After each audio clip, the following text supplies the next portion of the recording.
આપણા દેશના યશસ્વી પ્રધાનમંત્રી શ્રી નરેન્દ્રભાઈ મોદીએ જામનગરની રેલીમાં જનતાને સંબોધન કરતા એમ કહ્યું કે તમારે પેટ્રોલ ડીઝલનો ઓછો ઉપયોગ કરો છે, કરકસરપૂર્વક ઉપયોગ કરો છે, એને વેડફવું નહીં. તો મારી પાસે એક જ સવાલ છે કે નરેન્દ્રભાઈ મોદીજી, તમે જ્યારે દિલ્હીથી જામનગર સુધી આવ્યા, રેલીમાં આવ્યા, બરાબર, તો 200 ગાડીનો કાફલો લઈને આવ્યા. તે ગાડીઓ શું પાણી પર ચાલતી હતી?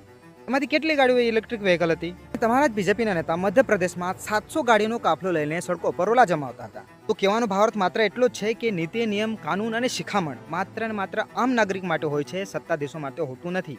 સરકારી ખજાનો જે આમ જતા ટેક્સ પેયરના પૈસા છે, એમાંથી આ કાફલા પાછળ કરોડો રૂપિયા ખર્ચાય છે અને ઈંધણ વપરાય છે અલગ.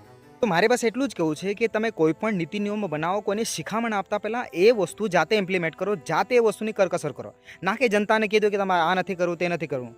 તમે ઇમ્પ્લિમેન્ટ કરો તો જનતા પણ કરશે.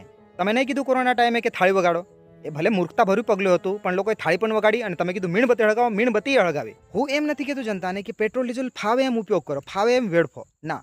પણ મારું એટલું જ કહેવું છે કે તમે જાતે પહેલાં એ વસ્તુ ઇમ્પ્લિમેન્ટ કરો, તમે એ વસ્તુને આત્મસાર્થ કરો, તમે કરો અને પછી કહો જનતાને કરવા માટે. દેશ પર આર્થિક સંકટ આવતા અમે પેટ્રોલ ડીઝલનો કરકસરપૂર્વક ઉપયોગ કરશું. પહેલાં જાતે અનુસરો, એના વગર તમે ખુલ્લા મજથી ફાંકા ફોજદારી ના કરો.